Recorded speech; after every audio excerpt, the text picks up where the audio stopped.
కలలు నిజమైతే. కలలు అనేవి నిద్రలో వచ్చేవి కాదు, మనకు నిద్ర పట్టకుండా చేసేవి అని అన్నారు కలాం గారు. కలలు కనడం ఏ ఒక్కరి సొత్తు కాదు అని ఇంకెవరో కూడా అన్నారు. సాయంత్రాలు వాకిట్లో మడత మంచం మీద పడుకొని ఆకాశంలోని నక్షత్రాలను చూస్తూ ఎన్నో కలలు కనేది శశి. కలల్లో మునిగి తేలిపోయేది. మబ్బులపై స్వారీ చేసే ప్రపంచం మొత్తం చుట్టి వచ్చేస్తే ఎంత బాగుంటుందో కదా అని ఆలోచించేది. అప్పుడప్పుడు కనిపించే విమానాల్ని చూసి ఎప్పటికైనా నేను విమానంలో ఎగిరి తీరాలి అని అనుకునేది. శశి వాళ్ళది మధ్యతరగతి కుటుంబం. వాళ్ళకి వచ్చే కొద్దిపాటి సంపాదనతో ఎలాగో సరిపెట్టుకొని బ్రతుకుతున్నారు. అప్పు చేయాల్సిన అవసరం లేకుండా నెల గడిస్తే అదే వాళ్ళకి పెద్ద పండుగ. శశి తన చెల్లెలతో పాటు ప్రభుత్వ పాఠశాలలో చదువుకుంటున్నది. స్వతహాగా తెలివైనది కావటం వల్ల చదువులో ఎప్పుడూ కూడా ముందే ఉండేది. అది చూసి వాళ్ళమ్మ తెగ సంబరపడిపోయేది.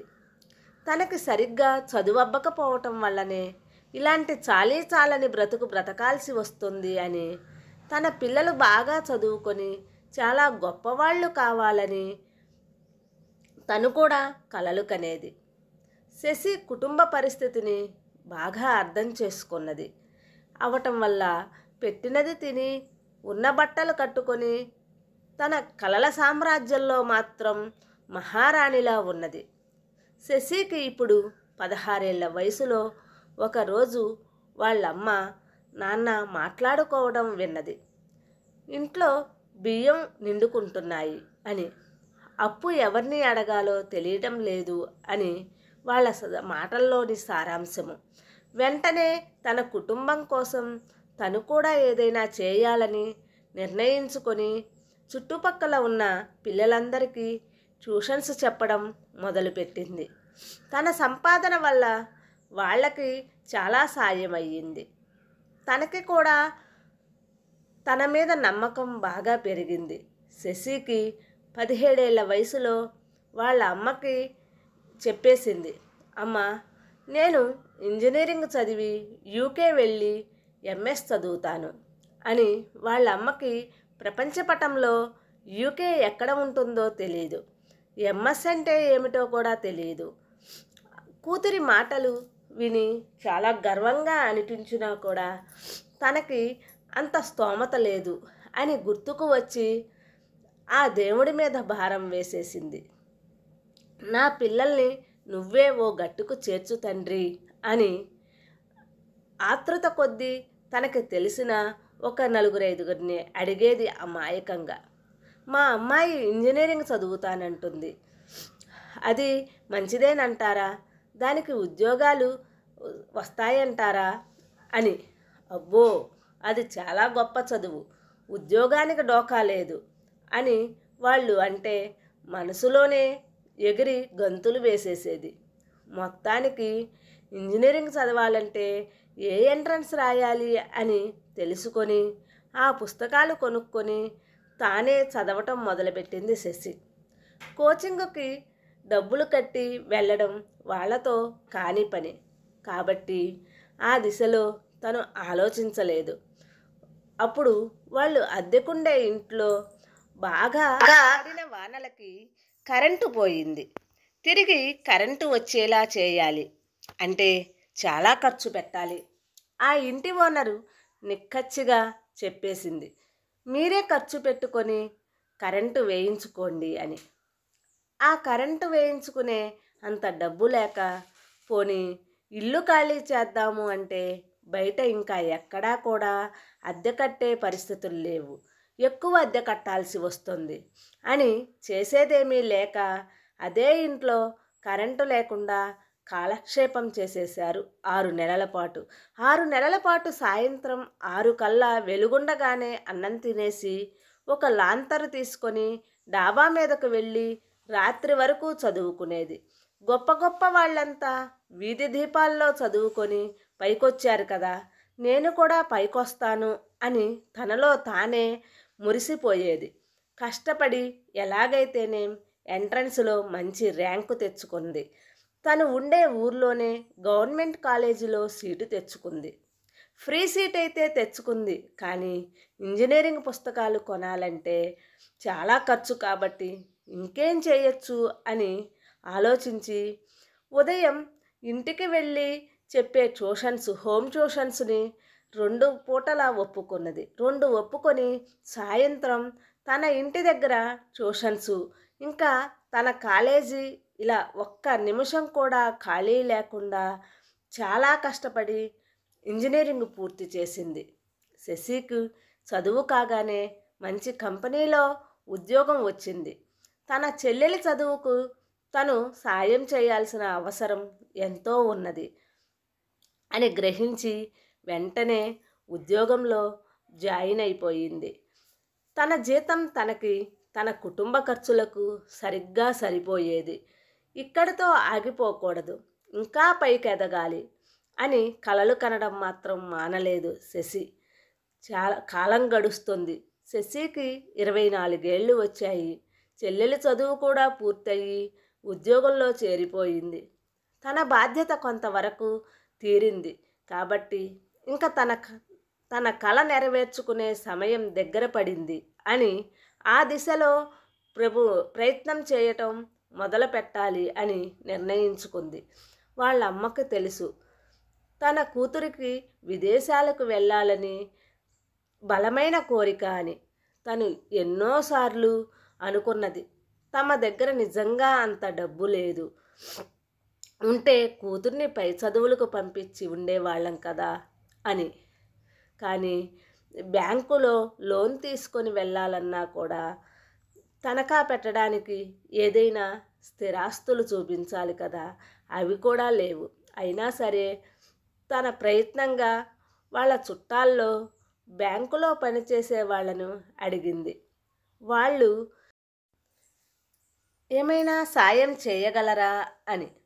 తనఖా పెట్టడానికి ఏమీ లేకపోతే మేము కూడా ఏమీ చేయలేము అని తేల్చేశారు వాళ్ళంతా. పైగా కొంతమంది చుట్టాలు ఆకాశానికి నిచ్చెన వేయటం మాని గంతకు తగ్గ బొంతని చూసి పెళ్లి చేసేయండి అని ఉచిత సలహాలు కూడా ఇవ్వడం మొదలుపెట్టారు. వాళ్ళని మనసులో తిట్టుకొని ఇంతకాలం కుటుంబం కోసం కష్టపడిన తన కూతురి కోరిక ఎలాగైనా తీర్చాలి అని తనకి ఉన్నా అది తీరే దారి లేక చేసేదేమీ లేక బాధపడేది వాళ్ళమ్మ. శశి మాత్రం తన ప్రయత్నం ఆపలేదు. తన కల మీద చాలా నమ్మకం, అది ఎలాగైనా జరిగి తీరుతుంది అని. సరే ఏదైనా కానీ మొదట ఏ యూనివర్సిటీకి అయితే అప్లికేషన్ పెడదామని ఆ ప్రాసెస్ స్టార్ట్ చేసింది. మంచి యూనివర్సిటీలో సీట్ అయితే వచ్చింది, కానీ వాళ్ళు స్కాలర్షిప్ ఆఫర్ చేయలేదు. సమయం దగ్గర పడుతుంది, ఇంకో 2 నెలల్లో కోర్సు మొదలవుతుంది, వెళ్ళే దారి కనపడడం లేదు. ఎలాగా అని తన ఫ్రెండ్స్ ఇంకా తెలిసిన వాళ్ళు అని, ఏంటి ఈ పిల్ల మొండి ధైర్యం, ఎలా వెళ్తుంది డబ్బు లేకుండా అని అనుకుంటున్నారు. ఆఖరికి వాళ్ళ అమ్మకి కూడా నమ్మకం లేదు. ఒకరోజు శశి ఆఫీస్లో పనిచేస్తుండగా తన పర్సనల్ మెయిల్ ఐడికి ఒక ఈమెయిల్ వచ్చింది. పంపిన వాళ్ళ పేరు చూస్తే తనకు తెలిసిన వాళ్ళలాగా లేదే, ఎవరై ఉంటారా అని మెయిల్ తెరిచి చూసింది. అందులో సారాంశం చదివి అది తనకు కాదు ఇంకెవరికో వెళ్ళాల్సింది, తన పేరుతో ఉన్న ఇంకెవరికో వెళ్ళాల్సింది తనకు వచ్చింది అని గమనించింది. సరే పోనీ మనకెందుకులే అని వదిలేయకుండా ఆ పంపిన వాళ్ళకి సమాధానం రాసింది. క్షమించండి, మీరెవరో అనుకొని నాకు తప్పుగా మెయిల్ పంపించారు అని రాసింది. అయ్యో సారీ అండి, నా చెల్లెల కూతురికి వెళ్ళాల్సిన ఈమెయిల్ మీకు ఎలా వచ్చిందో తెలియదు, ఏమీ అనుకోవద్దు అని జవాబు వచ్చింది. వెంటనే శశి అయ్యో పర్వాలేదండి, మీరు మెయిల్ వెళ్ళింది అని అనుకొని రిప్లై కోసం ఎదురు చూస్తారేమో అని తెలియచేశాను అంతే అని తిరిగి జవాబు ఇచ్చింది. మళ్ళీ ఆ విధంగా ఇద్దరి మధ్య కూడా ఉత్తర ప్రత్యుత్తరాలు జరిగాయి. శశికి చెప్పారు ఆయన. తన పేరు శ్రీనివాస్ అని, తన వయసు 50 సంవత్సరాలు ఉంటాయని, ఇంకా తను ఒక బ్యాంకు ఉద్యోగి అని, తెలుగువారినేనని, అయినా ఉద్యోగరీత్యా అహ్మదాబాదులో కుటుంబంతో సహా నివాసం ఉంటున్నానని చెప్పారు.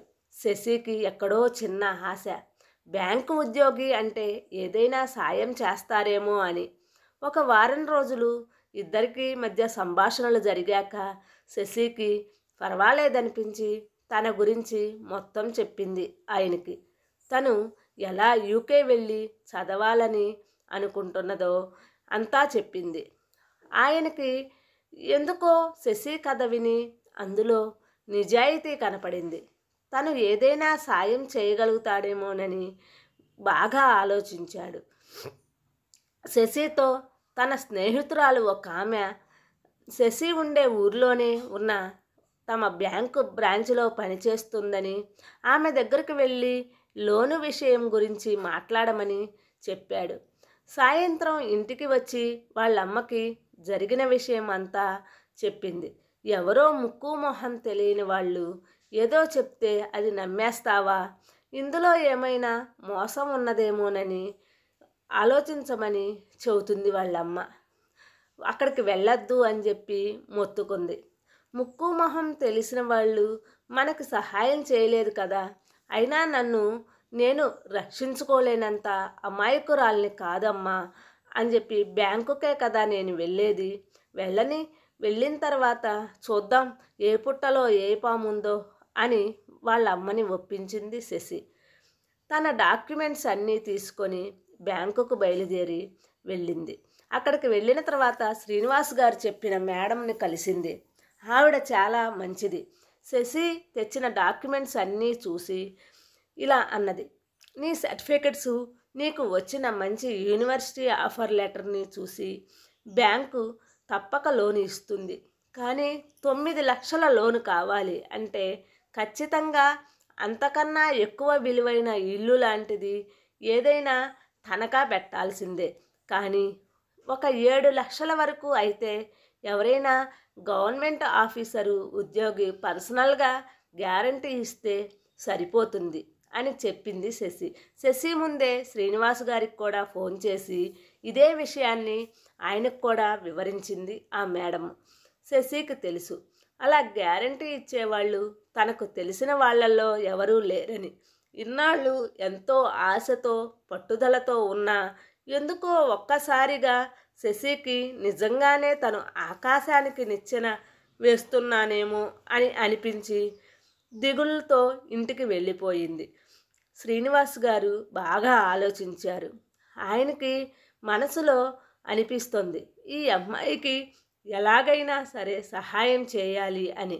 కానీ ఎవరో తెలియని అమ్మాయికి తాను పర్సనల్ గ్యారంటీ ఇస్తే ఎలా ఇవ్వాలి అని 2 రోజులు తర్జన భర్జన పడ్డాక చివరికి ఆయన సాయం చేయాల్సిందే అని నిర్ణయానికి వచ్చారు. తన ప్రావిడెంట్ ఫండ్ని షూరిటీగా పెట్టి శశికి 7 లక్షల లోను శాంక్షన్ చేయించి మిగిలిన డబ్బు ఆయనే పర్సనల్గా అప్పుగా కూడా ఇచ్చారు. శశి ఆనందానికి అవధుల్లేవు, హద్దుల్లేవు. ఇది ఎలా సాధ్యం అని తన అమ్మా నాన్న ఇంకా తన క్లోజ్ ఫ్రెండ్స్ నోట మాట రాలేదు.